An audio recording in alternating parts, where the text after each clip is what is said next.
La bichromie. En fait, avec la bichromie, vous allez obtenir à peu près la même chose qu'avec la courbe de transfert de dégradé, sauf que c'est imprimable avec deux encres chez l'imprimeur. Typiquement une encre foncée et une encre claire, mais ça peut être du noir et du brun. Oui, parce qu'en fait, l'encre supplémentaire, les encres, l'imprimeur peut les créer lui-même par mélange de cyan, magenta, jaune, noir ou d'encre Pantone. Il peut les créer lui-même avant de la mettre dans la presse. Donc la deuxième, il n'y a pas de limite au niveau de la couleur. Hein. C'est pas du noir plus du cyan ou du noir plus du magenta. C'est du noir plus n'importe quelle couleur en fait. Pantone ou pas. Quand c'est une couleur créée par l'imprimeur en mélangeant de cyan, magenta, jaune, noir, c'est ce qu'on appelle du Benday. Sinon, il y a les encres Pantone, mais c'est plus cher. Donc, je vous montre ici, il faut démarrer d'une image noir et blanc. Donc, je dois, d'une manière ou d'une autre, obtenir une image noir et blanc au départ de cette image couleur, donc une image en une seule couche. Je vais le faire par le filtre noir et blanc, par exemple. Voilà, j'ajoute un filtre noir et blanc. Je joue avec les intensités, là.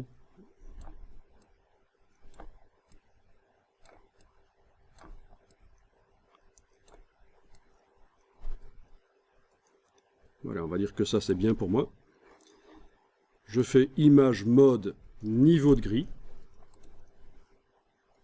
OK. Donc, il me dit que ça va supprimer un calque de réglage. Voilà.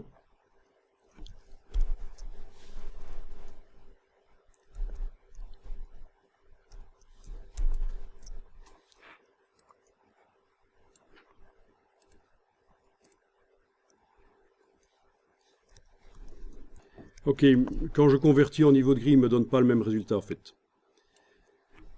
Je suis revenu en arrière avec commande Alt-Z. Je vais en fait aplatir l'image avant de convertir. Vous avez remarqué ça? Vous voyez mon image, comme elle est là, elle est toujours en couleur. Là, hein. Si je fais image mode niveau de gris, OK, supprimer. Ben voilà, il n'a pas tenu compte de mon calque de réglage en fait.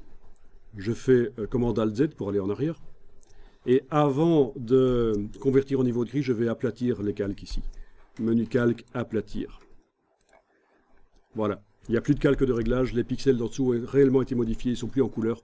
Je fais image mode niveau de gris. Supprimer. Et voilà. Là, ça marche. J'ai mon image niveau de gris.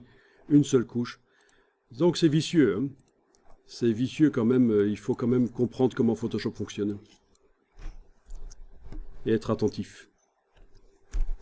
J'ai dû aplatir l'image, intégrer le calque de réglage en quelque sorte au calque d'en dessous avant de faire la conversion niveau de gris, sinon j'obtenais pas ce que j'avais réglé avec le calque de réglage noir et blanc.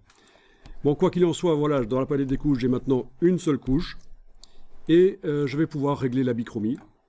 Image, mode bichromie. Vous ne pourrez accéder à ce mode qu'au départ d'une image en niveau de gris. Une seule couche. Le principe, c'est qu'au départ de l'image noir et blanc, on va créer deux plaques offset, si on choisit bichrome. Ces deux plaques offset vont imprimer deux encres différentes, donc typiquement du noir, mais une autre encre aussi que je peux choisir ici. Alors, vous avez la bibliothèque de couleurs, là, je remonte, quand on clique là, dans la boîte bichromie, quand on clique là, vous arrivez sur le sélecteur de couleurs.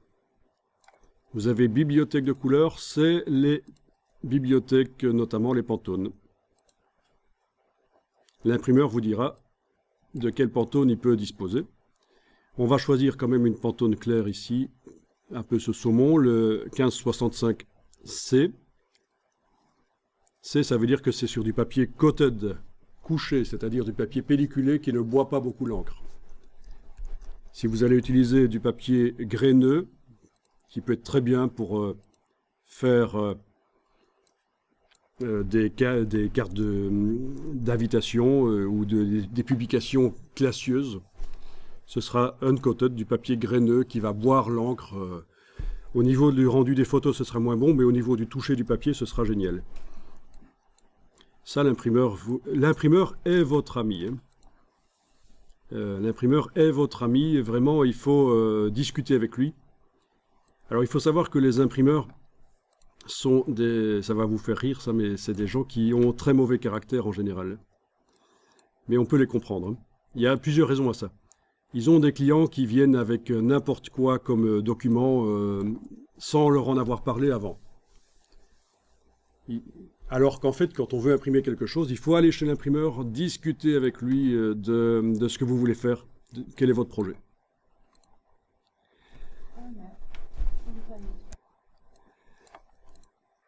Bah alors, historiquement aussi, il faut savoir que les imprimeurs étaient une corporation extrêmement puissante à un certain moment, et ils ont gardé cet esprit-là un peu. Mais évidemment, depuis l'arrivée de l'informatique et surtout de l'Internet, les imprimeurs, c'est un peu moins puissant qu'avant, hein. Mais à certaines époques, les imprimeurs, ils avaient une puissance vraiment une puissance. Ils pouvaient infléchir des gouvernements, hein. Si on fait imprimer des documents dans un autre pays que celui où il y a des problèmes, ça peut influencer des dictatures ou des régimes, hein. Et les livres, les pamphlets, les critiques sur les régimes politiques, voilà, ça, à un certain moment, c'était vraiment très puissant. Donc ils avaient un moyen de communication, le moyen de communication le plus puissant entre les mains. C'est comme s'ils maîtrisaient l'Internet aujourd'hui, quoi.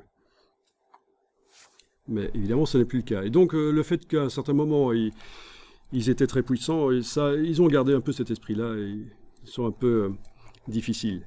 Donc il faut parler à votre imprimeur, il faut aller discuter avec lui, et vraiment, et contrairement à ce qu'on pourrait croire, ils sont vraiment là pour aider, hein, parce que plus ils discutent avec vous avant que vous fassiez le document, moins eux, ils auront de problèmes. Alors, voilà la bichromie. Donc, c'est toujours une image à une seule couche. C'est du noir et blanc, sauf qu'on vous montre ici dans Photoshop ce que ça donnera. Imprimé avec du noir et l'encre Pantone que j'avais choisie. Pour voir à nouveau les réglages, c'est image mode bichromie. Voilà. Et on voit qu'il faudra utiliser cette encre-là sur du papier non couché. Hein, uncoated. Pour... Ah oui, et puis j'ai oublié de dire qu'on peut aussi gérer les courbes pour chacune des encres. Par exemple, pour l'encre ici Pantone, je peux dire qu'elle va surtout aller sur les parties claires. Donc je fais une courbe comme ceci. Et l'encre noire va surtout aller sur les parties foncées. Donc ça, c'est des courbes d'ancrage. Voilà.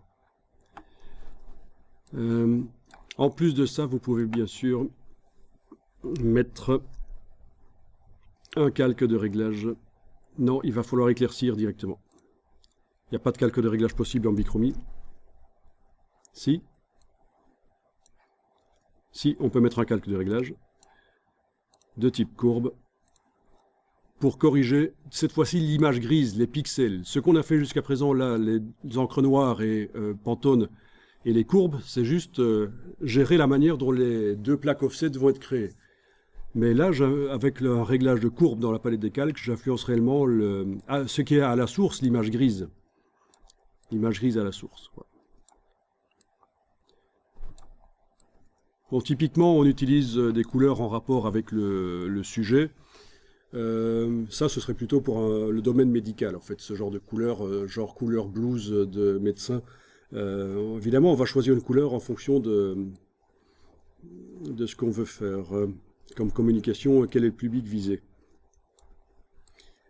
Bon, ça se fait de moins en moins, les impressions bichrome, parce que quand même l'impression 4 couleurs offset est devenue moins chère, et puis il y a aussi l'impression numérique qui permet de faire des impressions de peu de documents, 2000 documents par exemple, en couleur, impression numérique, des espèces de grosses photocopieuses couleurs, donc ça c'est bien. En offset, 2000 documents, c'est peu, hein. Donc les choses ont changé quand même. Donc la bichromie, vous l'utiliserez relativement peu. Les courbes de transfert de dégradé, c'est un peu l'évolution de la bichromie. On obtient l'aspect d'une bichromie, mais sur une impression 4 couleurs. Donc ce qu'on a vu juste avant, les courbes de transfert de dégradé, seront à mon avis mieux pour vous. Mais c'est quand même important de savoir qu'on peut imprimer en couleur avec seulement 2 passages en presse et non pas 4. Ça diminue quand même les coûts.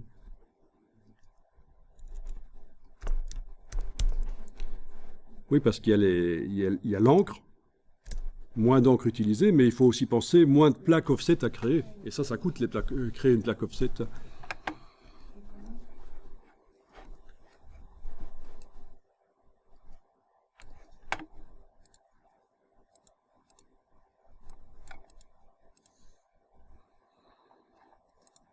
Voilà, comme ça, ce sera un peu plus sympa. Ce sera plus sympa qu'une image noir et blanc et moins coûteux qu'une image couleur.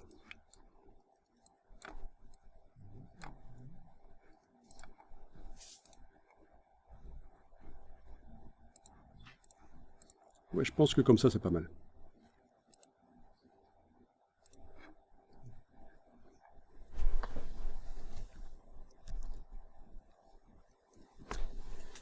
Après, dans InDesign, si vous amenez cette image dans InDesign, vous pouvez aussi mettre du texte qui utilise une des 2 couleurs, plus ou moins teinté, donc à différentes intensités, du texte, des titres.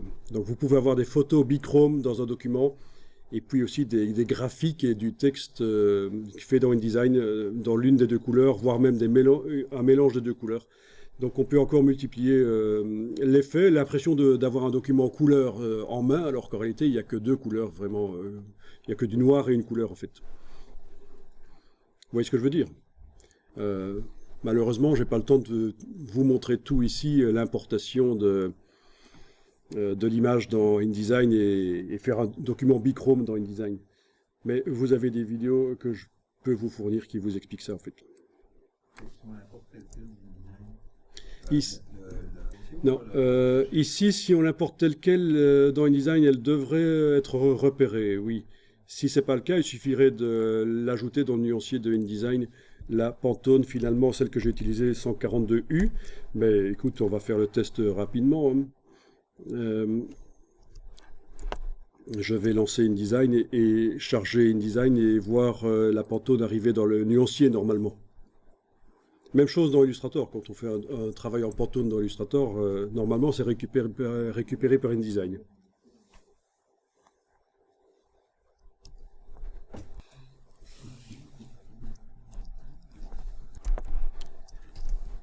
Alors, InDesign. Nouveau document. Alors vous ne demandez pas dans InDesign si on fait un document RVB ou CMJN, en fait InDesign peut intégrer les deux en même temps. C'est un logiciel d'intégration, donc ça peut être à la fois RVB et CMJN. Je vais importer dans le document mon test. Voilà. Ça doit être celui-là. La bichromie. D'abord, je vais aller voir la palette nuancier. Qui pour l'instant... Ah ben, il contient déjà, parce que le document est chargé en fait. Il est même pas encore posé sur la page que ça s'y trouve. Je recommence pour vous montrer un nouveau document. Donc dans le nouveau document, il n'y a pas la Pantone. Dès que je fais fichier importer et que je vais chercher ma bichromie, elle apparaît dans la palette nuancier. Voilà, elle est là. Et ici, on voit que c'est une couleur Pantone, c'est un passage en presse supplémentaire. Nuancier. Ce sera plus cher. Mais bon, ici, de toute façon, le but est à la fin de faire un document en 2 couleurs. Hein. C'est ce qu'on avait dit. Hein. Donc voilà, donc c'est pas plus cher. Et donc vous avez la possibilité de mettre du texte. Du texte qui va utiliser la couleur. Même chose que tout à l'heure, je vous rappelle, dans la palette caractères, passer en optique, c'est mieux.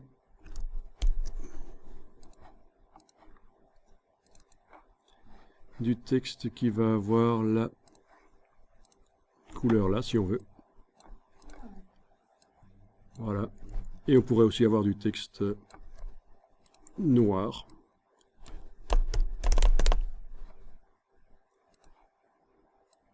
Sans problème. Voilà. Oui, il faudrait un contour blanc.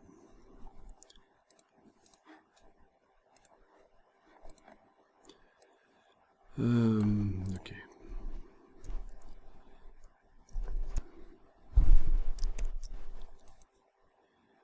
Nouvelle nuance d'encre mélangée. Donc, en utilisant ça et ça, je peux faire toute variante de brun plus ou moins sombre et l'utiliser. Et donc à la fin, quand j'exporte le document, je pourrais avoir 2 plaques offset seulement. Oui, 2 plaques offset. On va faire comme ça.